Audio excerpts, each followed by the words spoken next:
Are we being watched by aliens from outer space? Are these the craft they're using to visit us? Did this Scottish forester really have a close encounter in this lonely glade? And what does this classic UFO film show? A flying saucer or something more down to earth? Mysteries from the files of Arthur C. Clarke, author of 2001 and inventor of the communications satellite. Now in retreat in Sri Lanka after a lifetime of science, space and writing, he ponders the riddles of this and other worlds. I think I can claim to be a reluctant expert on UFOs. I've been interested in them for almost 50 years, long before the phrase flying saucers was invented.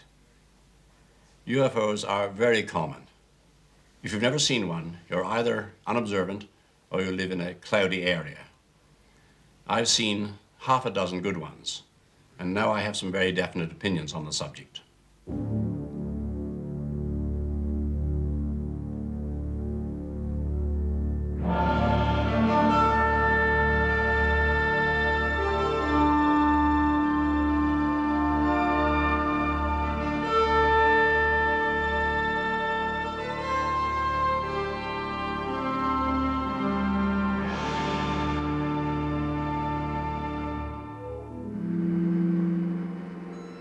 It was just before midnight on December the 30th, 1978, that this Argosy aircraft took off in New Zealand on a newspaper delivery run.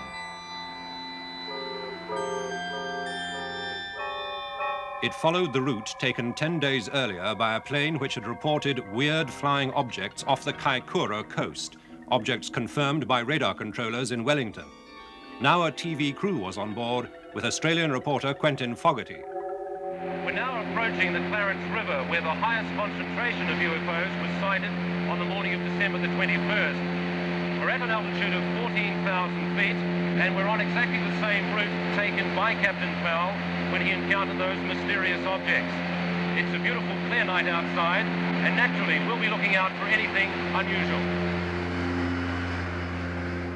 Hardly had Fogarty spoken when things began to happen.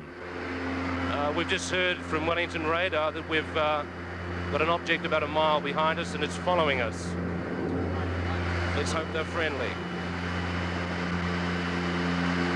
It's really getting a bit frightening up here. There's a whole formation of unidentified flying objects behind us.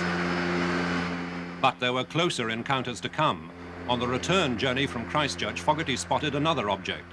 It was extremely bright. Much brighter than any of the other stars in the sky. Now it's just dimmed, it's gone. It's back again. It appears to be going behind cloud. I can't quite make out whether it in fact is going behind cloud or whether in fact the light is just dimming. No, it's such a bright light, it's lighting up the clouds around it. This is by far the best of the unidentified flying objects we've seen so far. According to our cameraman, David Crockett, who's been filming it for the past few moments, it appears to have a brightly lit bottom and a transparent sort of sphere on top, so it appears to be, well, like a flying saucer. We've got another one right in front of us, very bright, giving off an orange flashing light. It looks like an aircraft beacon. It seems to be rolling and turning. Oh, I don't know. I really don't know what's going on. After the plane landed at Blenheim, the investigation began. Skeptics suggested they'd seen the planet Venus, but most of the film was taken more than half an hour before Venus could have been visible. An American Navy physicist, Dr. Bruce Maccabee, analyzed the film and rejected theories that it showed meteors or ships or birds. Several of the objects had shown up on radar screens. One of them had left this extraordinary trail on a single frame of film. And although the start of this sequence is out of focus, some frames seem to show what the TV crew and pilots said they'd seen. a luminous base with a transparent top. Dr. Maccabee's conclusion, no known explanation could account for all the facts.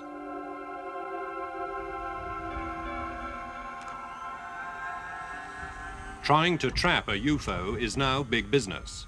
In the scrubland of Texas, Ray Stanford heads Project Starlight International with $1 million worth of equipment.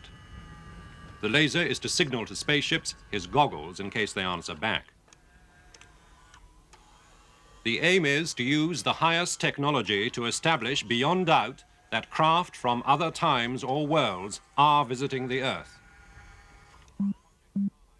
Centerpiece of Project Starlight's armory is a computer to monitor UFO activities in the area. When if this line doesn't begin to show up, I'll turn it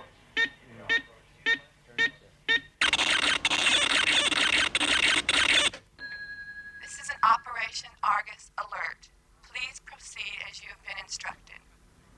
The computer automatically calls up spotters to scan the skies. And it really hits the panic button if a landing is indicated.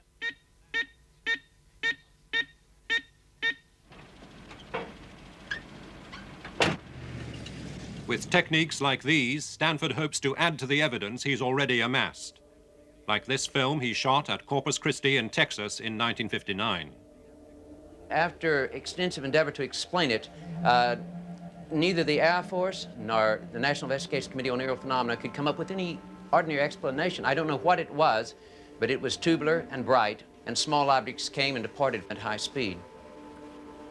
We have motion picture films, magnetometer recordings, sound recordings, and a whole variety of data that begin to make us think that UFOs are technological, that they're really not something natural after all, but something not only technological, but highly sophisticated and capable of speeds and accelerations far beyond anything that we've ever dreamed of. In fact, we've really been surprised at how fast these things can move that we've tracked. And frankly, I would say that they simply don't originate on the Earth, at least any place on the Earth that I know of.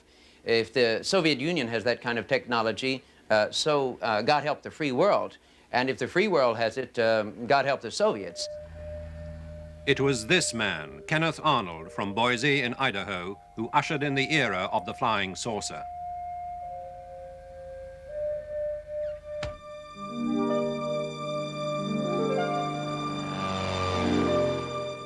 On June the 24th, 1947, he took off from this airfield at Chehalis in Washington State and headed for the high Cascade Mountains.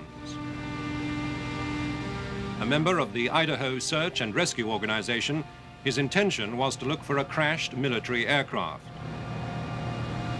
But as he scoured the slopes of Mount Rainier, something happened to change his life and trigger off a worldwide obsession that endures to this day. At this point is when I would say approximately is where I had this terrific flash hit the air. My aircraft lit up the inside of my aircraft, and I assumed, of course, at the time in a split second that it was probably a P-51 fighter that had dove over my nose, and that it was the sun's reflecting upon his bright wing surfaces that caused it. However, before I gathered my wits together, I looked way off here to the north, and then when I saw where the flash came from, it was an echelon formation of very peculiar-looking aircraft, and they were rapidly approaching Mount Rainier, and it was at about this point when I got here I could see their tail surfaces, or the rear end of them, and the second craft from the rear had a more or less crescent-shaped look, and it had a hole in the center of it. And of course I kept mulling in my mind, that's the damnedest looking airplane I ever saw. Arnold timed the craft as they sped between two mountain peaks almost 50 miles apart. I looked at my sweep second hand on my 24-hour clock, and they had covered this distance of approximately 50 miles in 1 minute and 42 seconds. It was placing their speed at approximately 1,700 miles an hour, 1,781 it came out at that distance, which was, of course, unheard of in 1947.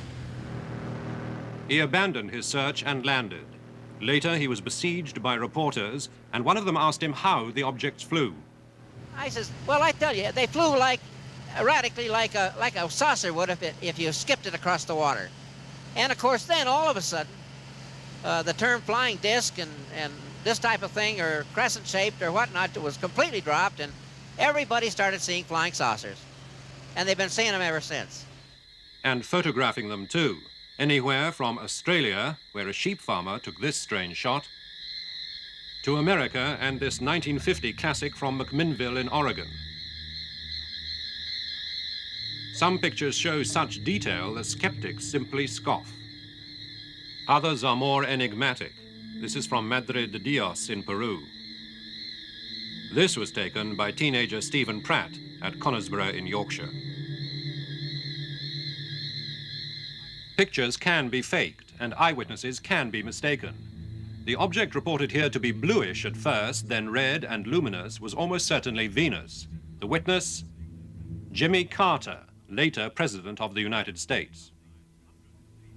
Sometimes hundreds of people can be fooled. Many thought this apparition over the Rocky Mountains was a spaceship.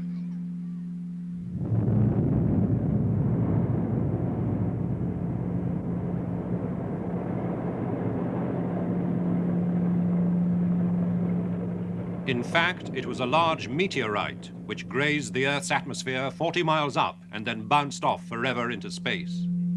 But don't laugh at these people. Anybody can be fooled by a thing like this. I've been myself. In fact, behind these doors is my own favorite personal UFO.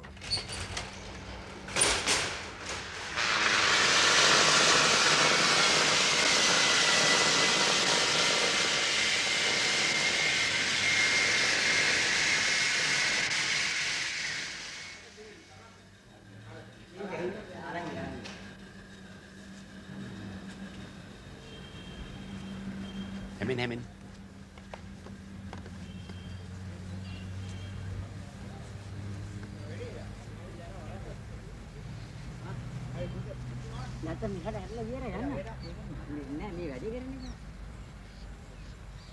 I was standing in the garden of my house late one afternoon.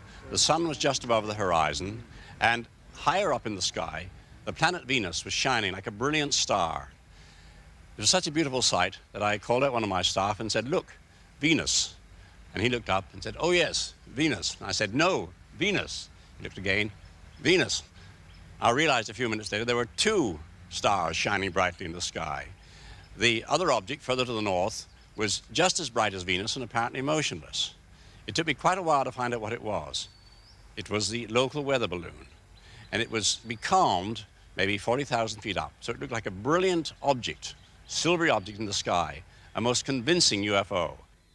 Can mistaken identities also explain the handful of cine films which appear to show UFOs, like this one shot by surveyor Peter Day near Aylesbury in southern England? Or this hazy footage taken at a baseball stadium in Great Falls, Montana, which some think shows Air Force jets preparing to land.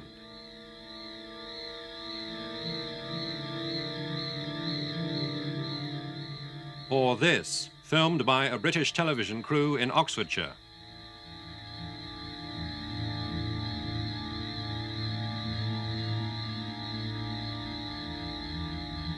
Could it be, as some suggest, simply an American Air Force plane jettisoning fuel high above the Earth?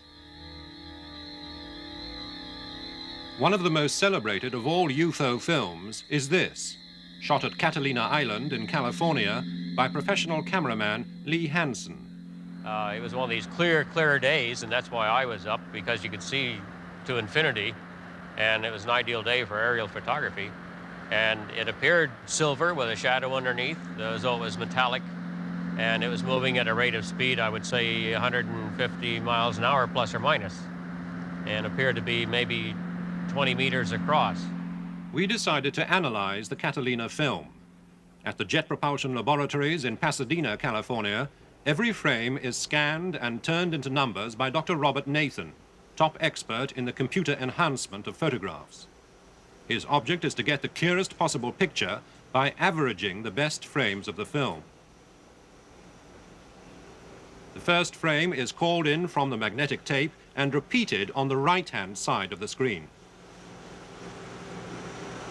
Now there's going to be a series of operations where I'm going to take the picture and start editing it to the next picture.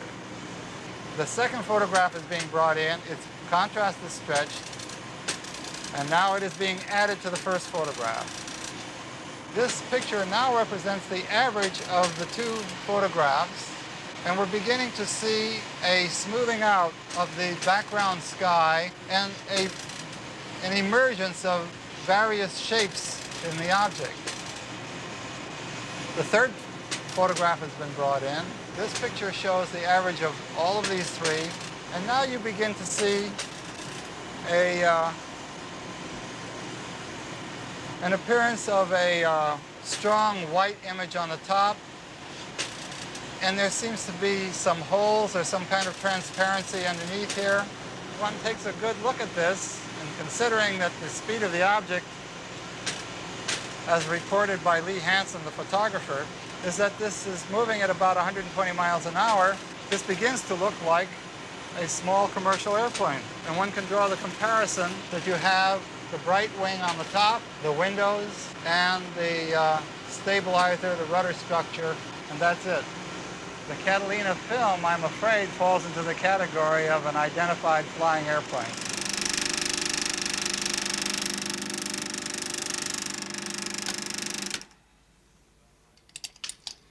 Well, I've looked at this film quite a few times, and I'm convinced that it was a small private plane.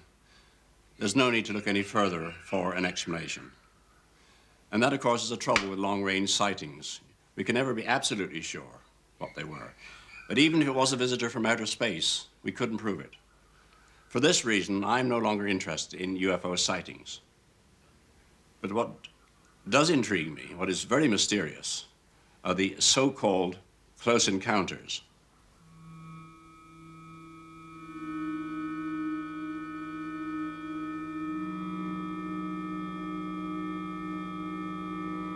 One such encounter happened to Mrs. Jessie Rustenberg, then living in this Staffordshire farmhouse. It was on an October day, the 21st of October in 1954.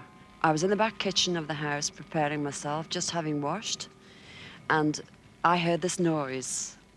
Now, it was just like a giant cauldron of water being poured onto a red-hot fire, but if you can imagine, 1,000 times louder. And my first reaction was the children. I must get out, there's a plane crashing. So I slipped on my jumper, I ran out through the side entrance of the house towards the front garden to look for them coming across the fields. And to my amazement, there, suspended on the top of the roof of this old farm, was this object that I can only describe as a huge Mexican hat. It was that shape without the bubbles. It must have been 15 to 20 yards from where I stood. It covered the roof, so in circumference it must have been about 60 feet. It was enormous. The people in the spacecraft were just looking out. I could see them from the waist to the top of their heads. They were very beautiful people. They had long golden hair, like the old kings used to wear, turned under.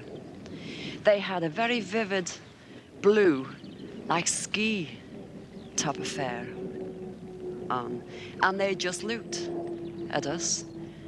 Their eyes, the expression in their eyes were full of compassion. And then, all of a sudden, I felt the tension leaving me, and I felt movement, and I turned round to touch my children, and when I looked again, it was gone.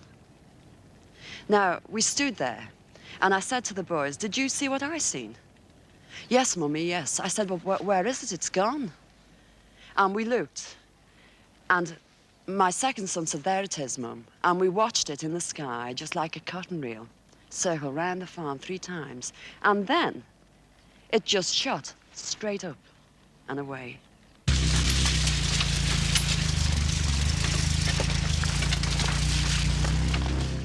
But just occasionally, there is physical evidence to back up reports of close encounters.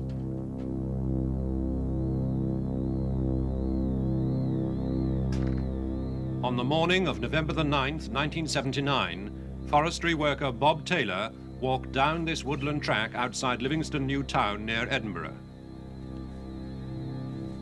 He rounded a corner and was astonished to be confronted by an unearthly object. It was a huge thing with a big round dome, a very dark grey colour, and it had a big flange going all the way around.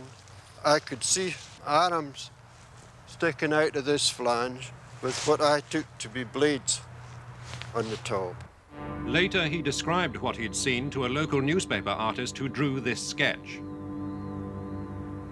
As I stood here, there was two balls came out, two balls. I think they'd be about 3 feet in diameter with about 6 spikes. And they were rolling on these spikes. And they came right up beside me.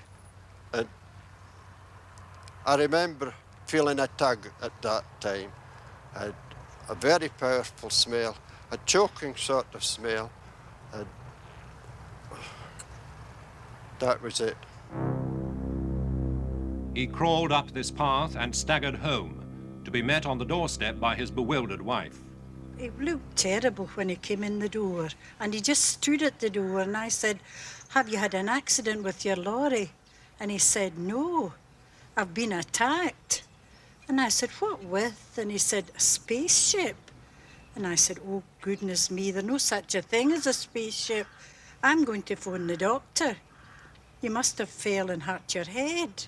He looked quite shocked, and he was drained. He was right white, and his face was dirty, and he had a red scar here.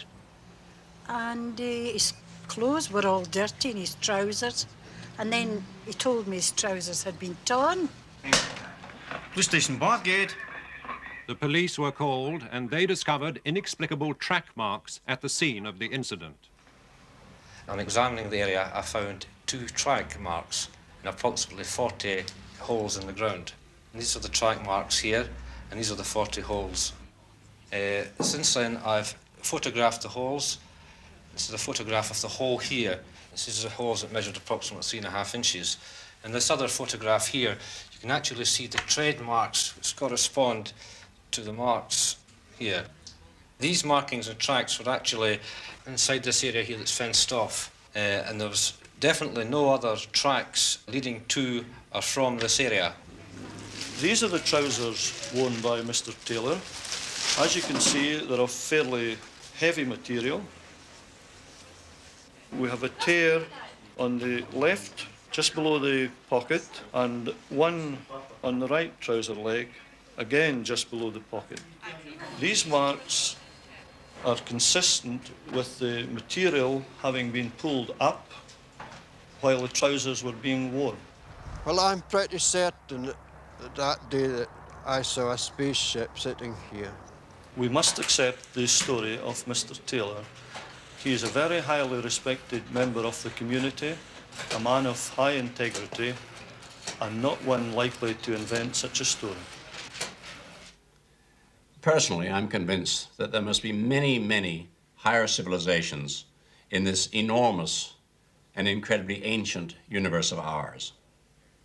And since we are preparing to go out into space ourselves, other older races may have been doing this for millions of years. So it's quite reasonable to think that they may have come here in the remote past, perhaps many times, as indeed suggested in 2001. So we should look for evidence of such visits, physical evidence in the form, for example, of fossilized transistor radios or their equivalent. But the question is, are they still coming now? Well, at this moment, we have radar networks, American, Russian, and doubtless others, plotting, tracking everything in space. Anything as big as a pencil in orbit around the Earth can be tracked by these radars. Is it conceivable that we've been having visitors over the last decades trying to sneak up on us, landing in obscure places, being seen by a few people, and not by these enormous tracking networks? I feel that when there really is a visitation from space, it'll be something spectacular, rather like the climax of the movie, Close Encounters of the Third Kind. We'll be certain of it within about 5 minutes. You may wonder, what should you do if you do meet a visitor from space? Well, be very polite and be prepared for a long journey.